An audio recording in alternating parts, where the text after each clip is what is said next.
Welcome along to this week's edition of The Trial Show. Glenn Ingram, always a pleasure getting to work together. Now, Sam Pang, I thought he was a worthy winner of the Gold Logie, but surely next year the Eagle soars and takes the Logie home. Well, you were just saying off air that you feel a little bit stiff that you weren't involved at the Logies this week, but hey, we'll send it a nom and see how you go, Ed. Yeah, I think it'd be left on the chopping block there. I don't think it'd get a look in, but you never know. Looking at this week's show, by the way, we've got some proven stars. We've got some horses running Saturday. We've got some horses that might have flown below the radar. I'm looking forward to it tonight. It's going to be good, and another good set of jump outs this morning at Caulfield, which we're going to kick off with. But if you don't get time to watch them, you can go to the website and see all those jump outs from Caulfield today. Excellent set, a lot of winners coming out of them. There certainly was a really good vibe at Caulfield this morning. And it started early because we got to see the 2024 Melbourne Cup winner in action in the very first heat.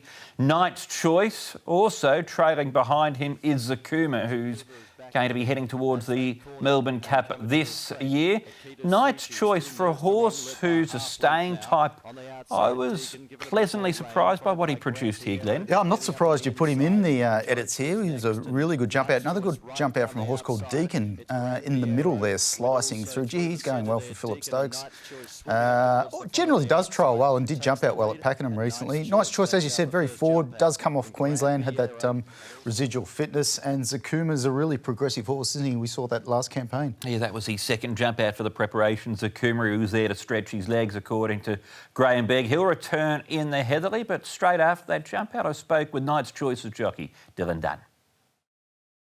Yeah, he felt extremely well underneath me. I think he's held really good residual fitness from that last campaign up in Queensland. He didn't have any favours sort of throughout that prep. There was just a lot of rain, and as soon as he gets on a rain-affected track, he just seems to lose his footing, and he doesn't have that same sort of toe. Whereas today, getting back on top of the ground, he's had a nice build up to this point, and sort of through the wire, I couldn't have asked any more of him. Good report there from Dylan. Let's have a look at another one of the highlights from Caulfield this morning, and this is a horse that I know you've always been a fan of. Live Another Day from the Tom Dabbedig stable. Airborne has come back after winning the Wongoom during the May Racing Carnival. He was scooting along this morning. Yeah, and he's happy to be there, isn't he? We saw that with his previous jump out. He just jumped straight on the bunny, dropped his head. He's got a beautiful action. He looks in fine order. He looks like a horse that's race fit, to be honest. So I'd say they've done a fair bit of work with him, or he probably didn't get much time off. He looks fit and forward to go. Nice jump out from the second horse too. I think that's Point Barrow. And also, we had treasure of the moment in that heat further back. She's a Hustler. Let's hear from a couple of the key jockeys involved there, starting off with Harry Coffey on the winner.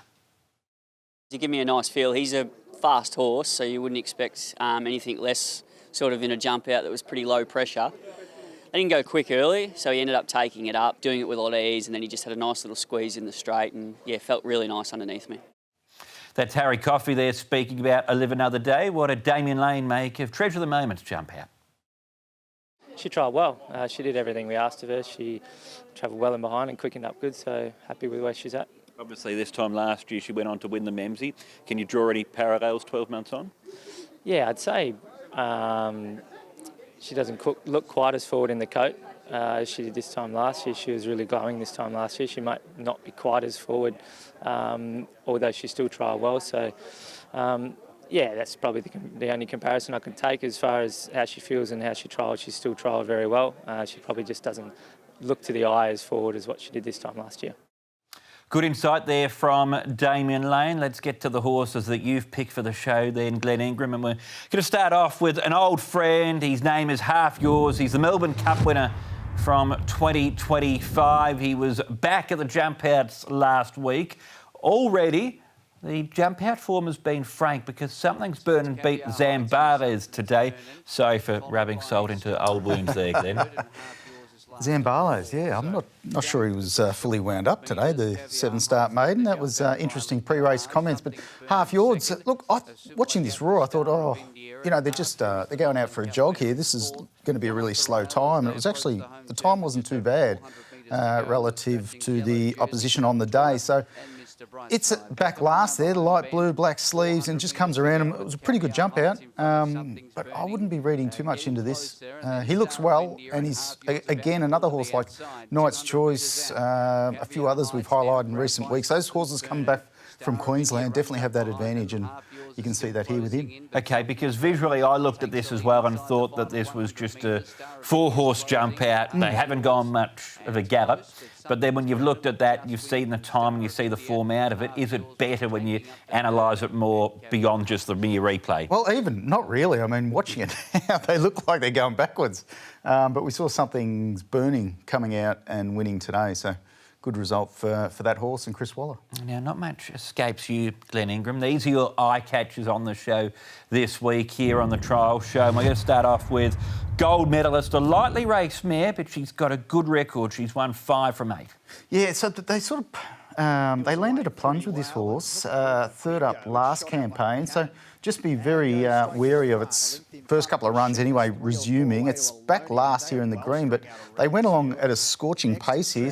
Room for Bingo leads them up here and, you know, went along nicely. He's a fit horse anyway, but back last is gold medalist. And have a look at the Olympian just sliced through him late. I thought it was a good jump out from gold medalist. So good return from her. Just wary of what they've got in plan for this campaign. Hopefully we can send our news hound, Ed Sadler, out to Moody and Coleman's there and get an update. More than happy to go there. No, her work to the line was really, really good. She's made up good ground there, and that was her first jump out back. So we'll see her at the jump outs again later. Let's go from the Pakenham synthetic to the Ballarat synthetic for our next replay. And you were really taken by the way that Titanic was sinking his hooves into the syntho.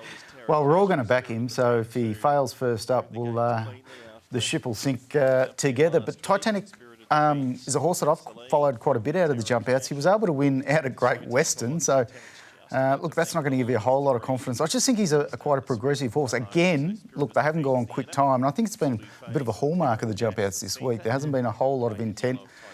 Spirited Defence has got race fitness down on the inside there. Look, I was on it last start. I was a little bit disappointed with Spirited Defence, but he's jumped out well again. You'd probably expect that. Titanic's a horse, I think they could probably just turn up at the Poly and pick up one of these 62s or 56s or something like that, over 1,000 metres. He's a nice enough horse. He'd probably want to jump better than he did in the jump out, but Vin Malati, yeah, I think he's got a horse that can win more races at least. Okay, again, that's his first jump out back, so you'd imagine he'll have another one before he does eventually go to the races for this upcoming preparation. Trade Magnifique, now, if you look at the replay here, it was quite early on in the jump out session at Cranbourne. It was a little bit foggy. When they emerged from the fog, there was only one horse you wanted to be watching here. Yeah, look, we've missed quite a few jump outs, quite a few nice horses too, because of the fog. It was very foggy, knew it out there on Monday morning. But Trade Magnifique, very forward, this horse. Like, I'm not sure what's going on. They really sent it out for a hard gallop in its first jump out, and they've backed it up again. I mean, that just says, like, they've just got to let this horse run first up and try and win. So they're the eye catchers, pressing on now to the fresh faces, the horses that we haven't seen before, but you're up to speed with them. You're steering us in their direction. This is a Moving Point, who's had his first jump out here, an unraced 3-year-old colt. This is his first jump out. This preparation had 2 jump outs earlier on in the year. He's a big, strong-looking individual. I think he's a nice horse head. I was watching one of his jump outs down Ballinary, and I thought, I'll just keep an eye on, see what happens to him. And I think he went to the paddock and he's returned, and gee, looked good. He was absolutely cruising here. He's got a beautiful action. Look, it is on the Poly, so you've got to be a little bit wary of that. But he's a nice-looking colt, as you said, by Blue Point. Matt Laurie, very good with his unraced horses. You know, if he goes to the races and there's a little bit of market support, it's a stable you can certainly follow in, and you can see he's got a beautiful action following up behind that Cliff Brown horse. Going back to the Ballarat synthetic jump out, so a couple of winners you found for us there. This is one from the Matt Kamani stable, Autumn Deer, who landed in a beautiful spot. It looks, when you pick it up here, like they were going along at a genuine pace, and you would have looked at the time, but visually you had essentially half of them began well, put themselves in decent spots. The other half were stragglers, I thought. Yeah. The way that she let down, though, was impressive here. Yeah, I liked the last bit of her jump out, and was going back through the breeding, Ed, and I stumbled upon a horse that was bought at the sales last year, and guess who bought it? Who? Matt Kamani bought the half. Paid a bit for it. I think that's always a good sign, Ed, when they've gone back and got the half. Obviously, this horse has shown a bit, and I thought the jump out was pretty good. So it's in the, is it turquoise? Widest runner there. And the horse back to the inside was quite good too. I don't know if I've got the name there. Hurricane Girl? Hurricane Girl, yes. That is the horse. All right, so Autumn Deer, we're going to be putting that one into our black books. Now, a lot of people wouldn't know this, but you're a chef by trade, so no surprises here. You've flagged up Smoky Kitchen for us. Yeah, well, that's why I had to leave, because I was smoking them out. No, you know, I did leave the kitchen because the boss used to ask me to put the specials out on the board, and I kept writing up tips. So I got the arse. Were they winning? No, so Smoky Kitchen's a really well-bred 3-year-old by I'm Invincible, and it's in the black colours here, and I think this is its third trial overall, third jump out overall, and it looks like it's got some nice ability out of the Kira Ma stable. I think it's one to follow. A lot of horses are getting to that sort of middle outer part of the track, which is clearly the best ground, but again, there wasn't a whole lot of pressure in the jump out, but just watching the other 2 jump outs that I've seen to date, the horse looks like it's got some ability at least. All right, that is Smoky Kitchen having her first jump out. This prep had 3 jump outs overall. We're going to take a break. When we come back, we're going to give you some horses that are ready to go at the races.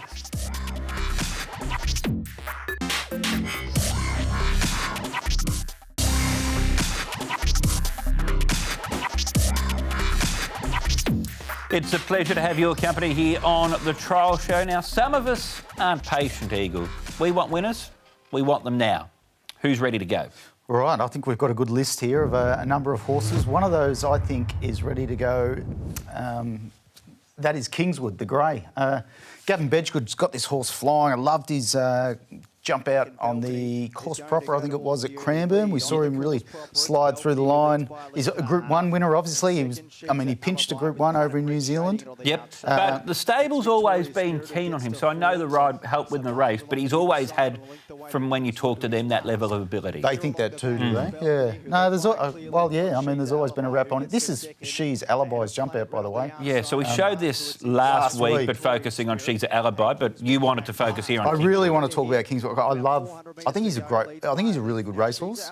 I love the way he sticks his neck out and tries, and he's in a really good stable too with Gavin. And I think there's, he's one of those European horses I think can just get better with age too. So I'm looking forward to seeing what he can do first up. He's nominated for the Caulfield Cup and also for the Cox Plate. When I spoke to Gavin after that first jump out at Cranbourne, he was saying the Heatherly was where he was going to go first up. You'd imagine where he's placed him in terms of this jump out, that's still the plan. He's worked to and through the line there, was very, very good. Now, we basically have a scenario of deja vu here, because last week on the show we spoke about a Hayes horse who'd been disappointing at its last start. That was Hard Kick, bounced back to form. Cruiserweight was beaten as a $1.80 favourite last time out and has also been back to the jump out since. Yeah, fair spruik on Cruiserweight. Whether that was stable inspired, I'm not sure, but he was such an easy winner.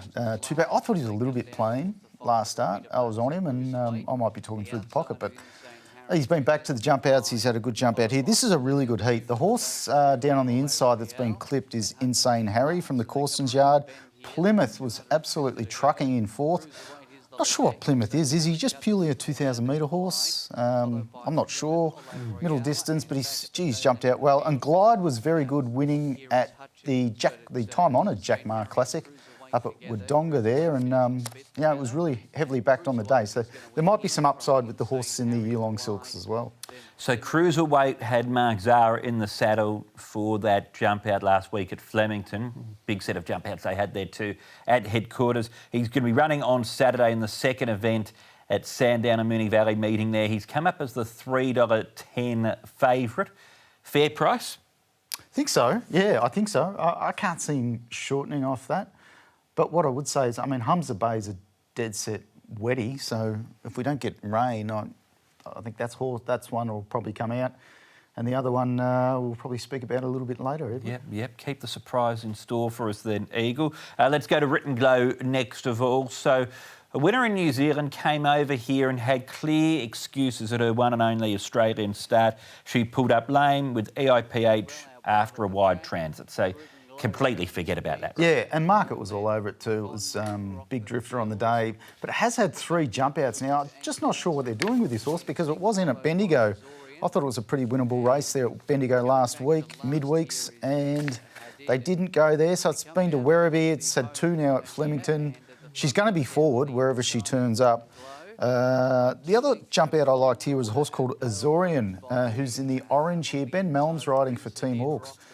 Nice looking horse, this. I think it started life in the Sydney stable. I don't think he particularly liked the wet track, but it'd be interesting to see if Ben Mellon sticks with that horse come race day. Nominated for sale, didn't accept though, so let's see where we do get to see this one from the Hayes camp as well there being written glow. Blake Shin was on for this jump out, so she'll be fit. She's had those 3 jump outs and it wasn't that long ago that she was at the races. Salty Pearl is one that you've flagged up for us. This is a good jump out to have a look at because Zambardo is also a horse with a lot of potential and a lot of ability. You can't really fault Salty Pearl. She's a very honest mare. She's tough. She's a 4-year-old. She hasn't been off for that long. She last ran at the end of April. I was quite keen with what we saw from her here and also think Zambardo's a fascinating horse coming into the spring. He is, Zambardo. I think he's probably better on a good track. But, gee, he jumped out well on the heavy 10, but he was never off the bridle, so you just don't know until they go for him. But, yeah, I'm a big fan of Salty Pearl. Love Salty, Team Salty. She had a terrific jump out on the course proper. You could just see she sort of tired late in that jump out a couple of weeks ago, and then she's come here to this jump out a little bit more forward and stuck with them. Went to the line with Zambardo, and it was a good jump out from Salty. What you see is what you get with her. I mean, she's an owner's dream. You know, she just tries her heart out, and she's just a good little mare. So look out for Salty wherever she appears next. Do you know where she's headed? I don't. You know the race I reckon would be great for her? What's that? A race like the Matriarch, that 2,000 metre race for fillies and mares at Flemington the last day of the carnival, 2,000 metres, gender. Maybe she might be better than that, but I think if not, that's definitely a good option for her. But Kieran Mara's better racing managers. He doesn't need me. Packer's Journey. Now, when you look at this horse, she rings true to that old cliched saying of mares in form. Since joining the Neil Dyer team, she's been in fantastic form. You liked her for Friday, but they're taking her across the border to South Australia instead for Saturday. Bold strategy from Neil Dyer. Not afraid to travel a horse. Of course, he does take quite a few up to Darwin, doesn't he? That's an annual pilgrimage for him, really. Yeah, just to get away from the wife. Neil Dyer, look, the market doesn't agree with this because this horse has gone up a big price on Saturday. 20 to 1, I think it's gone up around at Morphettville. So, look, Neil might be wasting a tank full of petrol taking this horse over interstate, but I thought jump out was pretty good here, and I think the horse is holding its form and it's going well. So I was hoping he'd probably find something a little bit easier, but or closer to home. Has accepted it, we noted, at Morphettville for a 0 to 68. They're on the Parks track. Amalfi Dreamer, the short price favourite. You're getting value, about $17 if you're following the jump out there with Packer's Journey. That's thanks to our friends at PointsBet. Time for a break. The Eagle will be landing after this.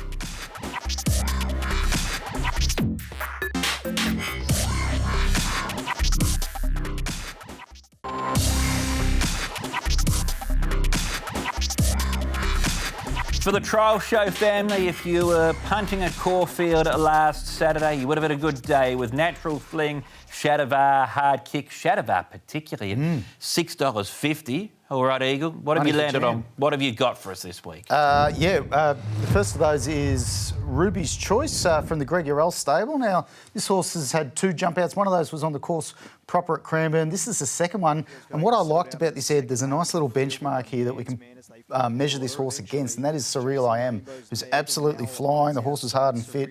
And Ruby's Choice is really putting it to him late. So I think Greg Urell's a very good trainer at getting horses to go first up, and I think they'd be particularly happy with the way this horse has jumped out. She's only had 2 starts. She was a debut winner, and she looks to have trained on from her 2 to 3-year-old season.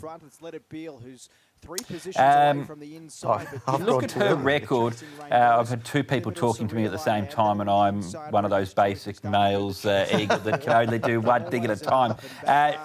She won the Blue Diamond Preview, then ran 4th in the Prelude, and they pulled up stumps with her, which was quite interesting given that unless there was an injury, there would have been the temptation to press on, but she's clearly shown ability, above average ability so far in her career. She has. The only thing I'd say is she's not very big, and sometimes those 2-year-olds can get away with it, and then they move into their 3-year-old season, the other ones grow up, and but we'll wait and see. That's one of the fascinating things. Mother of Kintyre, this is a horse that I know you're very, very keen on, Eagle. Tell us more. Yeah, really keen. I love the way this horse has come back. Now, wore blinkers, took the horse up to, I think it was the Chuka, and went to the front and bolted in, but there was no market support. Went around $7 there for Moody Coleman, and it's a well-bred horse. The jump outs on the poly have been fantastic. They've ditched the blinkers and they've put the customary nose roll on for the stable there. Lovely jump out against a horse that we know has got the good ability in My Gladiola. My Gladiola was really clicked up to go past Mull of Kintyre, and that horse kicked back on the inside. So it's going to go around on Saturday at Sandown, Hillside. And the other thing too, when you're taking on a horse like My Gladiola, she has proven at Group 1 level. She's placed at that high level, so it's a good measuring stick there. Vane Champagne, interested in your thoughts on this horse from the Nick Ryan stable, because initially was nominated for sale. They've decided to go a different way, runs in a Fillies and Mares benchmark 74. Was this a good jump out for a horse heading to a lower graded race than that, or could she be competitive, competing at the same company she was in last time? Well, when I saw it was in at the benchmark 66 at Sale, I was popping the corks because I thought, here we go, it's game on. But look, the horse has been out of form, I would say, but it has been racing out of its grade in a lot stronger races. So I think if they go back to something easier, they were obviously taken with it, and they've got a plan in mind. Who would doubt Nick Ryan? He knows what he's doing. He, of course, rides his horses in track work, so he'll know where to place his horse, and they want to go around on Saturday in a stronger race, so good luck to him. Yep, I thought ran on okay here, particularly in the latter stages. Vane Champagne. You're potentially saving the best for last with us, though, this week on the trial show. A horse who's already been on the program, Blind Rays. Won its first 2, beaten at the Brisbane Size, nominated for the Golden Rose and the Cox Plate this spring. The most impressive jump out of the week from Blind Rays. This is a horse I think certainly got under my guard, didn't get under the punters who were heavily into it in its first preparation. I think won at Sandown on debut, and very nice horse. That horse, second horse goes all right too, Obambulate. I wouldn't be riding it off either, and he put him to the sword. All right, sum it all up for us, Eagle. OK, Ruby's Choice, trained on from her 2-year-old prep. Looking forward to seeing her first up. Mull of Kintyre is going to go around on Saturday. Has drawn the inside, can be a little bit sticky there from the shoot start, 1,000 metres. Vane Champagne, disappointing that it go on Friday, but you can back the stable in and have a go Saturday. Blind Rays, very progressive 3-year-old with Buston and Young. Let's finish up with the Eagles' big, beautiful, bold statement that's on a hat trick. Can we make it 3 this week? Well, I hope I get the name right at least, and that's Buckaloo. Yep. From the Paddy Payne stable. This horse looks like it's found its 2-year-old form, Ed, and finds a very winnable race there on Saturday. It's going to go around good price too. At $8? $8, yep. All right, bring that on. By the way, after next week, you can't complain about your Bombers ever again on the show. Not until next year at least. Eagle, happy punting. Thanks for your company. Thanks, Ed. It was good. We'll see you next time here on The Trial Show.